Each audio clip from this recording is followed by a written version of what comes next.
buen día, señoras y señores. ¿Cómo están ustedes? Un placer de tenerlos ahí nuevamente. Hoy día vamos a conversar con el psicólogo Jaime Silva.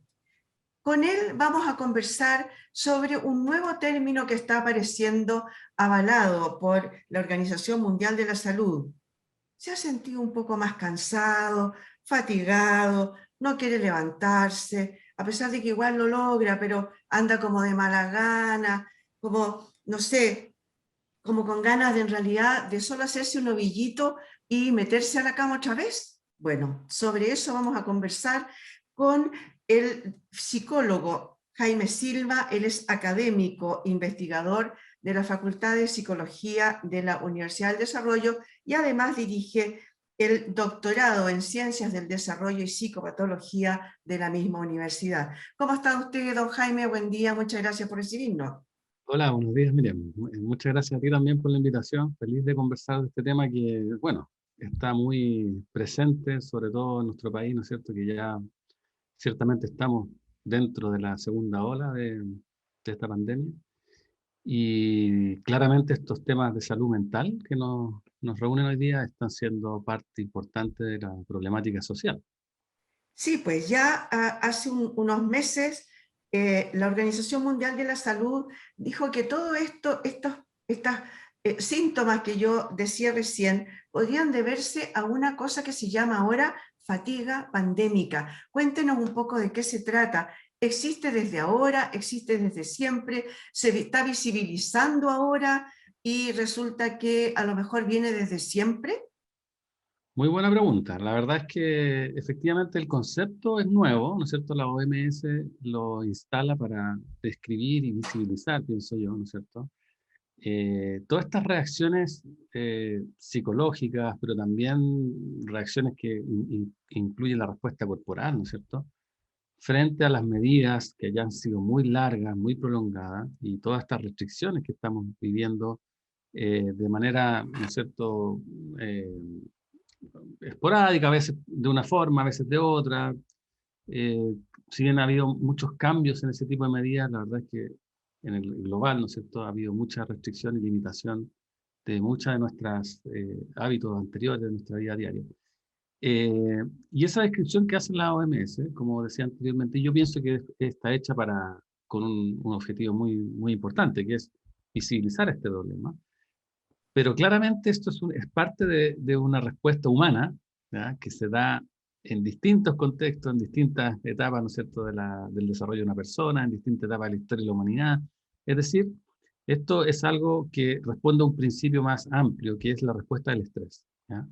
Y la respuesta del estrés humana está organizada básicamente para que los seres humanos podamos enfrentar dificultades, podamos enfrentar adversidades, ¿verdad? O cualquier situación del entorno interpersonal, social, físico, el que sea, que de alguna manera requiera que nosotros resolvamos o tengamos un comportamiento que de alguna manera se adapte a eso. Entonces, nuestro cuerpo genera una respuesta frente a eso que nos hace, por ejemplo, tener más activación mental. ¿Y a qué se refiere eso? Que tenemos más capacidad de focalizar, más capacidad de estar atentos, tenemos nuestro cuerpo listo y preparado para moverse rápidamente y responder, no sé, por decirte algo, a un ataque y qué sé yo. Entonces nuestro cuerpo tiene una preparación global que involucra aspectos mentales, aspectos físicos, que claro, si uno lo mira evolutivamente, es como que te prepara para una amenaza mayor, por así decirlo. Y esta respuesta al estrés que nosotros tenemos, la tenemos también cuando tenemos eh, estrés de tipo social, es decir, si tenemos que, por ejemplo, enfrentar a un grupo de personas que no conocemos, si tenemos que hablar en público, o si tenemos una cita ciega, qué sé yo, cualquier cosa que de alguna manera uno se sienta emocionalmente involucrado, esto te puede activar mucho. Bueno, esa respuesta puede ser muy útil, nos ayuda a enfrentar, como decía, pero ¿qué pasa si este contexto de estrés se empieza a prolongar? ¿Ya? Se empieza a hacer largo. Entonces, esta respuesta que mi cuerpo genera y organiza, ¿verdad? La verdad es que va a quedar, entre comillas, corta frente a la escala temporal donde esto ocurre, ¿ya? Y lo que va a pasar ahí es que estos recursos psicofisiológicos que se destinan a esta respuesta al estrés que se supone que es transitorio, empiezan, entre comillas, a agotarse, empiezan como a, de alguna manera, disminuir su intensidad. Y eso es lo que caracteriza, te diría yo, lo que llamamos estrés crónico, ¿ya? El estrés crónico es cuando este periodo que estábamos hablando, que nuestro cuerpo lo tiene organizado para una respuesta rápida, se prolonga, ¿ya? Y el estrés crónico es un área, es una dimensión que se estudia en psicología mucho, porque todo lo que tiene que ver con el trauma, por ejemplo, está asociado a el estrés crónico. Y esta pandemia, la duración que ha tenido, en realidad es muy parecida a lo que estamos hablando de estrés crónico. Una pregunta ahí, y Sí. perdone que lo interrumpa. No, no, no hay problema. A ver, el estrés crónico, el estrés, la palabra estrés más bien, se usa mucho para muchas cosas, Sí. ¿no? Hoy día es estrés, antes era surmenage, hoy día, no sé, Excelente, sí, excelente. Sí. eran distintos conceptos, pero a ver, aterricémoslo a las dolencias que siente una persona en este momento. Estamos hablando de un periodo de pandemia, como dice usted, que se ha alargado muchísimo, con cuarentenas, con sin cuarentenas, etcétera. Pero hablemos, por ejemplo, de personas que han sufrido pérdidas, que sienten que la economía está por ahí media tambaleando, que hay inseguridad, inseguridad incluso con respecto de, no solamente del trabajo, sino que con respecto de los asaltos, etcétera, toda esta Sí. violencia, digamos, que estamos viviendo. Hay angustia, hay incertidumbre. ¿Qué es lo que siente físicamente una persona para que diga, ah, yo tengo estrés? Sí, buena pregunta. La quiero dividir en distintas áreas porque en realidad, como tú muy bien apuntas, el estrés es un concepto global que no explica mucho, ¿ya? Ujú. Y me voy a centrar primero, para descomponer esta respuesta, me voy a centrar primero en lo que le pasa a la mayoría de las personas, ¿ya? Si tú lo piensas, la mayoría de las personas, eh, sin desconocer que esto ha sido un tema tremendo para la población, la mayoría de las personas no han vivido pérdidas afectivas, ¿ya? Si bien el número de personas que han fallecido es muy alto, si nosotros tomamos el global de la población, la mayoría no ha tenido esa experiencia. Pero la mayoría sí hemos tenido una experiencia que nos conecta a todos, que tú la tocaste, que es la experiencia de incertidumbre. ¿Qué es la experiencia de incertidumbre? La experiencia de incertidumbre es no saber qué va a pasar, ¿no es cierto?, en una dimensión importante para mí. Salud, ¿no es cierto? ¿Me voy a enfermar? ¿No me voy a enfermar? ¿Se van a enfermar mis seres queridos? ¿Voy a poder seguir trabajando? ¿Voy a poder mantener mi trabajo? ¿La economía se va a sostener, verdad? ¿Va a haber más, no sé, violencia callejera, delincuencia? Todas esas cosas que en el fondo, si tú te fijas, yo las pongo como en el futuro, las empiezo a anticipar, ¿verdad? Sin tener claro la respuesta. Entonces, como un miedo a algo que puede ocurrir. Eso se transforma en una emoción. La incertidumbre se transforma en una emoción que se vive como ansiedad. Esa es la ansiedad real. Cuando una persona tiene ansiedad, tiene miedo a algo que pudiera ocurrir, que no está en el presente, no es algo que te está pasando. Cuando uno tiene miedo en el presente, es miedo. Si entran a Ujú. asaltarme, yo me asusto y ahí yo puedo tener un trauma, por ejemplo, una respuesta, una experiencia que se genera con una respuesta psicológica que llamamos trauma psicológico, ¿ya? O podemos tener un trastorno que se llama de estrés postraumático. O sea, esa respuesta ya es otro tipo, pero la que la mayor parte hemos vivido es la experiencia de ansiedad por algo que va a pasar, que no sabemos qué va a ser, cómo va a ocurrir, si va a ser positivo o negativo. Es importante, ¿verdad? Mi trabajo, mis seres queridos, mi salud. eh, y eso se vive como ansiedad. Entonces, esa, ese temor del futuro va generando otras cosas, va generando, por ejemplo, pensamientos recurrentes, ¿verdad? Inquietud motora, a algunas personas les genera insomnio después, a otras personas les genera problemas digestivos, por decirte algo. Ujú. Y entonces tú vas viendo que esta experiencia que es psicológica, en realidad empieza a acompañarse y empieza a invadir la dimensión global del individuo. Y ahí es cuando yo te diría que la incertidumbre se transforma en algo que podemos llamar como estrés tóxico. Es decir, un estrés que no ayuda al individuo a resolver o adaptarse, sino que le empieza a generar per se un problema. Es decir, ahora ya no es el entorno, ¿no es cierto? No es esta incertidumbre el problema, sino que es mi propia respuesta frente a eso que me empieza a complicar. Yo ya no soy capaz de concentrarme, por ejemplo, tengo problemas de memoria, tengo desánimo ahora, entonces la ansiedad ya empieza a generar una respuesta que también acompaña con la falta de motivación, falta de ganas de hacer cosas, y ahí es cuando tú dices, mira, esta respuesta que es adaptativa, porque partí diciendo que el estrés generaba respuestas que era para adaptarse, para responder, se vuelve contra el individuo, se vuelve desadaptativa o se vuelve tóxica, como dicen algunos autores, ¿ya? Oiga, perdone que le interrumpa. Sí. Esta ansiedad que dice usted que se nos va, por ejemplo, en que vamos a cada rato al refrigerador, que comemos, que engordamos muchos ¿no? con el tema de la pandemia.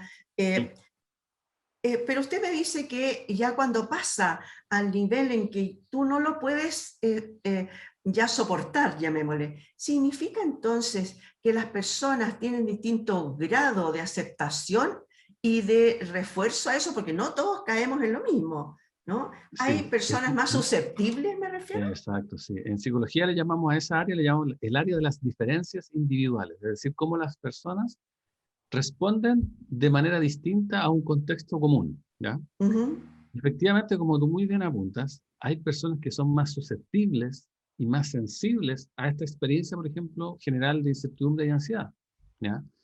Entonces, cuando tú analizas, y esto ya lo sabíamos antes de que esto ocurriera, porque en psiquiatría, en salud mental, esto se ha descrito, es parte de la respuesta conocida de los seres humanos.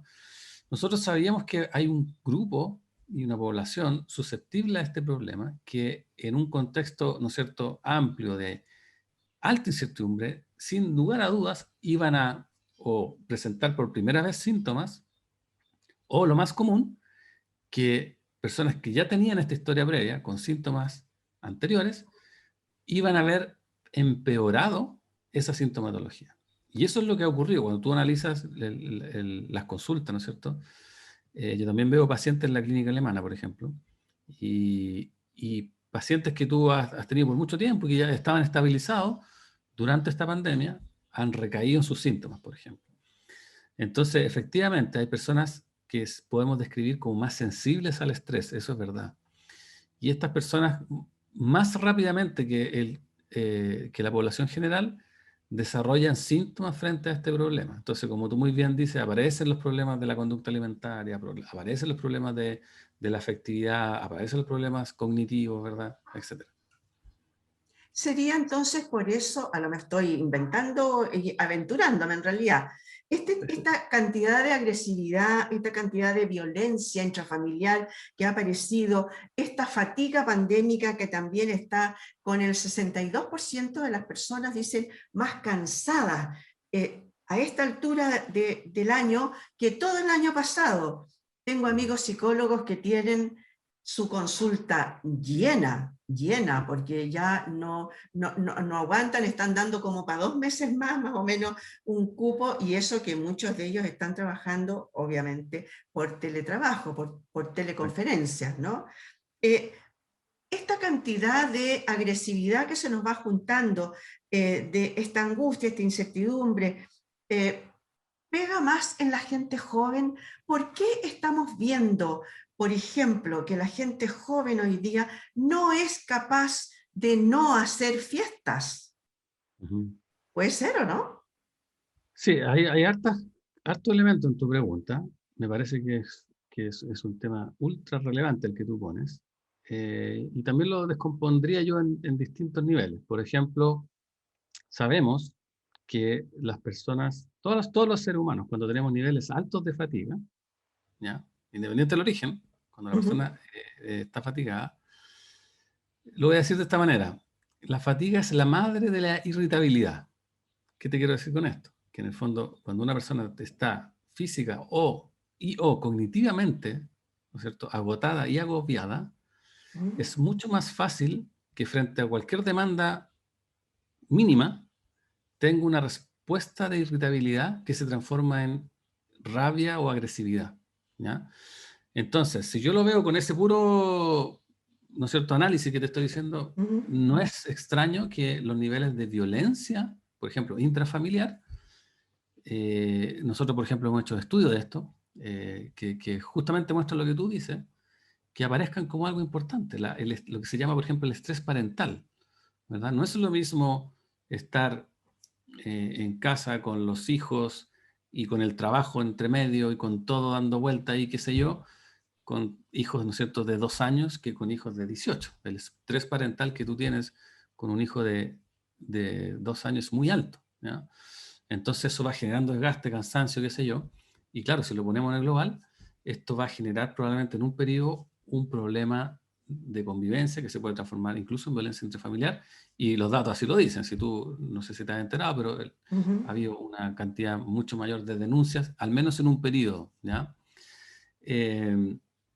Por otro lado está el tema de la adolescencia y la adultez temprana, ¿ya? Eso es un tema súper interesante porque la adultez temprana por definición, la adolescencia y la adultez temprana por definición tiene algunos cambios fisiológicos que, lo voy a decir de esta manera, exacerban o acentúan la búsqueda de riesgos, ¿ya?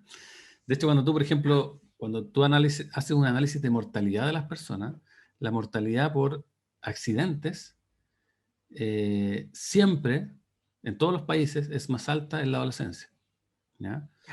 Es decir, el adolescente tiende a tomar mucho más riesgo. Y eso tiene un montón de explicaciones que son socioculturales, ¿verdad? Y que tienen también a la base esta respuesta fisiológica que los predispone a la toma de riesgos, ¿ya? Y hay componentes cognitivos de esto, ¿ya? ¿Cuál es uno? Hay un sesgo cognitivo que se llama, que es un sesgo cognitivo clásico, que nos dice que el adolescente siempre, en la adolescencia obviamente, porque el adolescente, piensa que las cosas malas le ocurren a otras personas y nunca a él o ella, ¿ya? Entonces, en ese sentido, pareciera, y esto es como un fenómeno psicológico, porque en realidad las cosas malas le pasan a todo el mundo, en esa etapa pareciera que uno es inmune, como que sí, la gente se va a enfermar o le van a pasar accidentes, pero no a mí. Siempre tiene esa sensación el adolescente como, Como que es como dueño de tácita. su, como que es dueño de su propio destino, digamos, en ese Exacto. momento. Y este sesgo todos los seres humanos lo tenemos un poquitito, ¿ya? O sea, si tú haces un análisis de la población, la mayor parte de la población tiende a pensar que lo malo le pasa al otro. Pero el adolescente tiene eso mucho más acentuado que el resto de la población, ¿ya? Entonces, de nuevo, si yo voy juntando cosas, el adolescente probablemente va a tener menos temor, ¿no es cierto?, a hacer cosas que se sabe que son peligrosas para el tema de los contagios.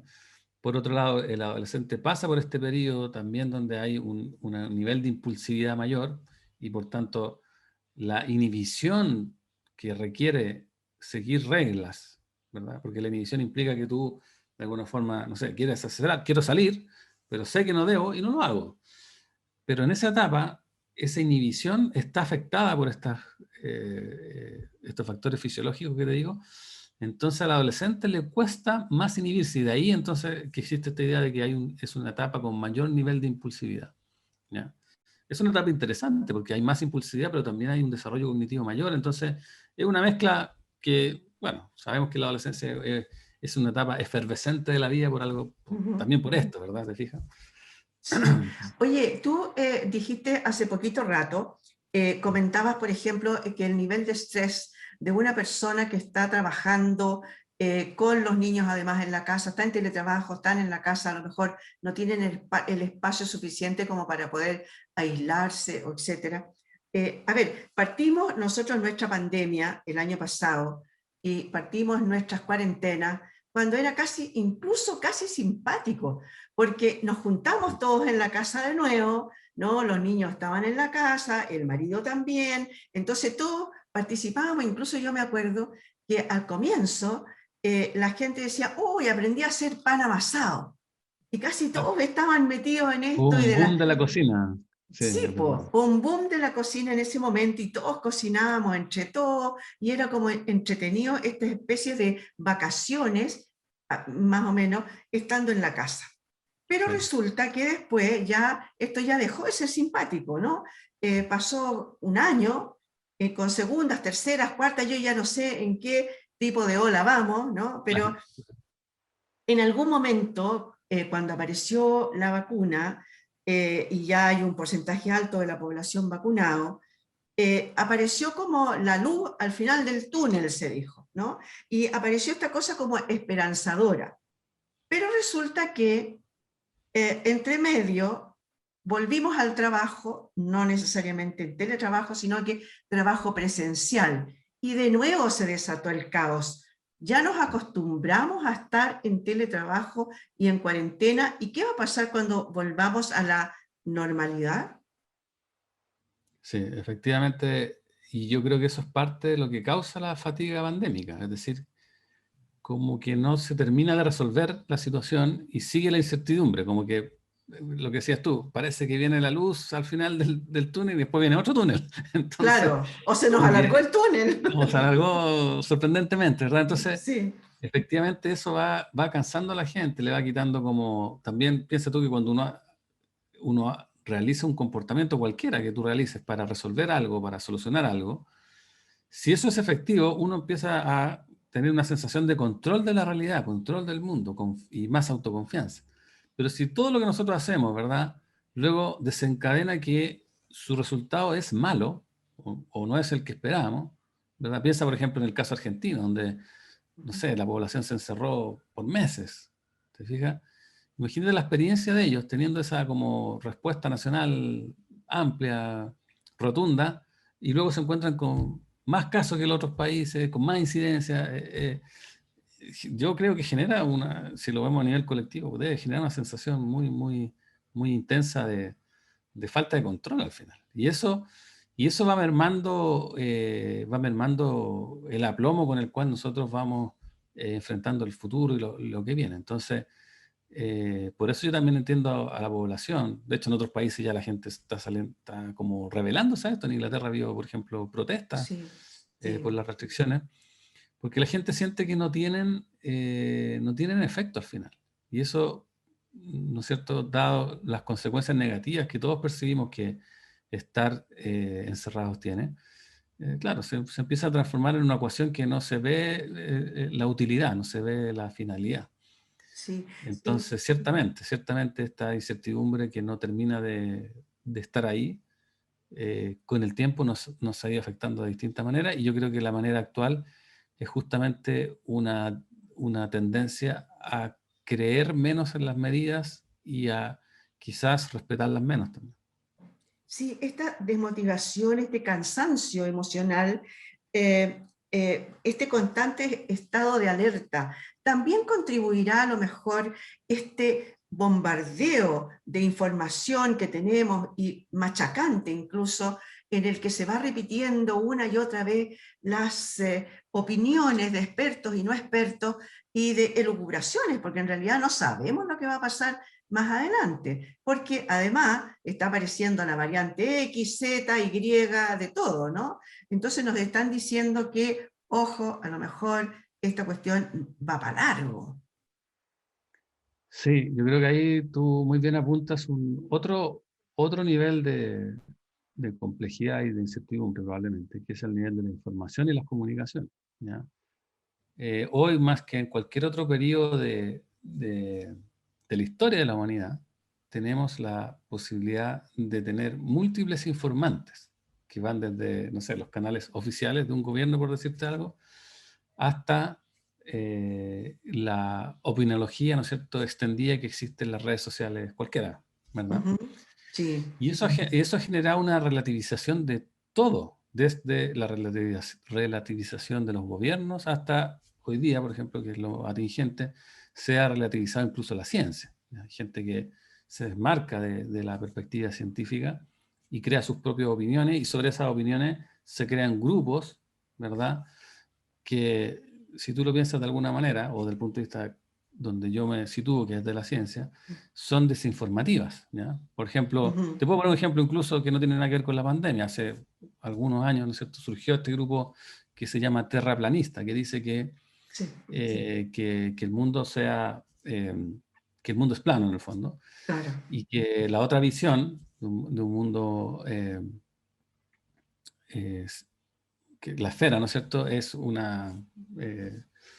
invento para controlar las mentes y el Sí, comportamiento, qué sé yo, ¿ya? exacto, sí.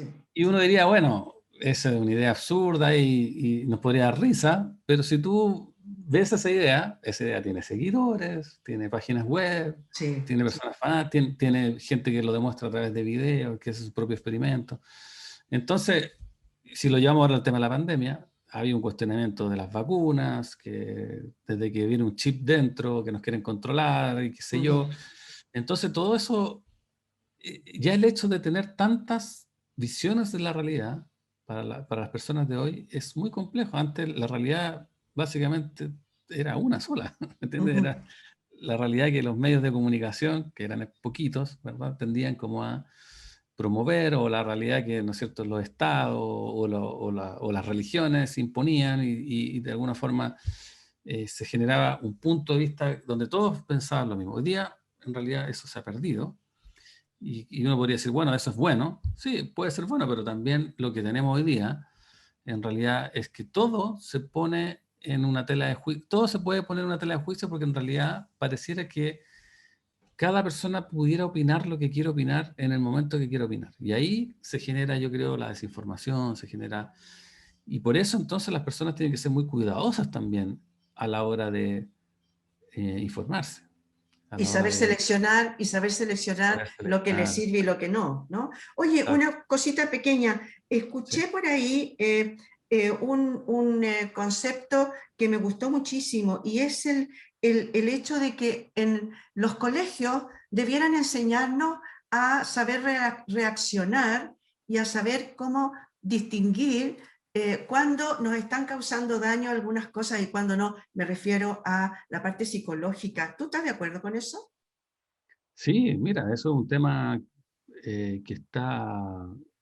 que se está eh, promoviendo en el mundo de la educación muy fuertemente. Yo diría que es como el sello de quizás los últimos 10 años, Ujú. que esto se engloba en la idea de promover las habilidades socioemocionales en la educación, ¿ya? Exacto, ¿Por eso. qué las habilidades socioemocionales? Porque son las habilidades que nos permiten interactuar de manera armónica con nuestro entorno social e interpersonal, ¿ya?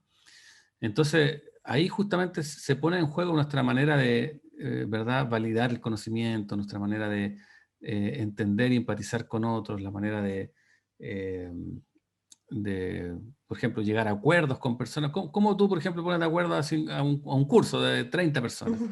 Bueno, esas son habilidades socioemocionales, porque en el fondo alguien podría decir, bueno, yo quiero hacer lo que yo quiero, pero otro va a decir, bueno, pero pensemos en el bien común, pensemos en cómo todos podemos llegar a algo que sea positivo en algún nivel para todos y no solo para uno. Bueno, eso son habilidades socioemocionales.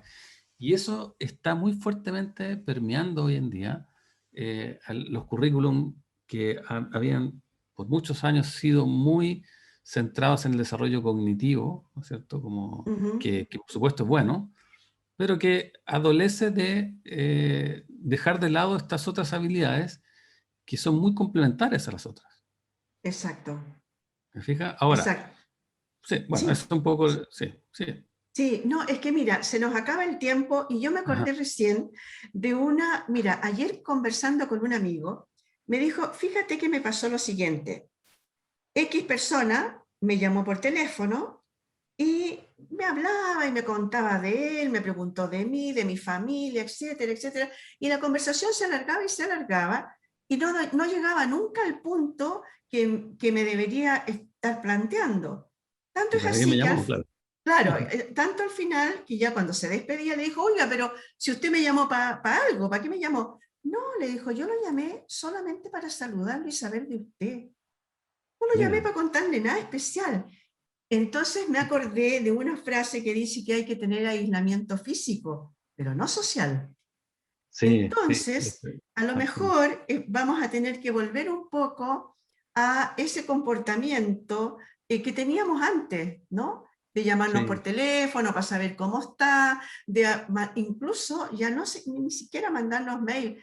a lo mejor volver a las cartas antiguas, o Exacto, sí. no a ese Eso, comportamiento social que sí, debíamos tener. absolutamente. Mira, ese eslogan que a mí me parece muy bueno, yo lo he haber dicho en un par de entrevistas también, ¿no es cierto? Que el distanciamiento físico no se transforme en una distancia o distanciamiento social. Es esencial porque los seres humanos somos seres sociales, ¿ya? Y de hecho, cuando tú analizas cuál es como la causa más profunda de los estados más profundos de depresión, es la desconexión, ¿ya? Desconectarse de los otros es fuente de sufrimiento. Eso es como una regla que todo ser humano lleva consigo, ¿ya?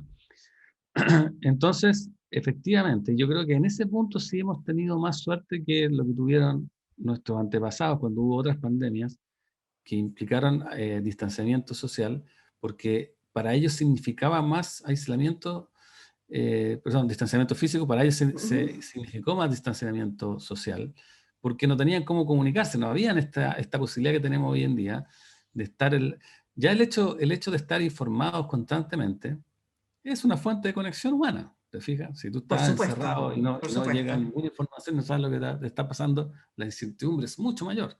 claro. Y como tú muy bien apuntas, eh, esa dimensión hay que fomentarla y protegerla, es decir, buscar mediante formas alternativas que pueden ir desde la carta, como decías tú, o a estar presente en el grupo de WhatsApp, ¿verdad?, de tus mejores Ujú. amigos, estar en esta conexión permanente con otros. Eso realmente en psicología le llaman un factor de apoyo social. Los factores de apoyo sociales son factores protectores. ¿Protectores de qué? Pues te protegen contra enfermedades de la salud mental y también de la salud física. Es interesante ver cómo factores de esa naturaleza social predicen el bienestar personal en tantos niveles, incluyendo la salud física. Entonces, eso es algo que no podemos dejar de hacer y de tenerlo en mente. Así que esa persona que hizo ese llamado, por esa razón, lo está haciendo muy bien. Sí. Don Jaime Silva, psicólogo, académico investigador de la Facultad de Psicología y director del doctorado en Ciencias del Desarrollo y Psicopatología de la Universidad del Desarrollo. Muchas gracias por haber estado con nosotros. Fue muy entretenida tu conversación. Gracias, Miriam, y también muy entretenido acá de poder conversar contigo y analizar estos temas, ¿no es cierto?, que son tan relevantes hoy día. Muchas gracias a ustedes, señoras y señores. Ah, Espero que les haya servido y espero también que ahora entiendan un poco de qué se trata cuando se habla esto de la fatiga pandémica. Ojalá que no caigan en eso. Muchas gracias por haber estado ahí. Esto fue En Tiempos de Coronavirus.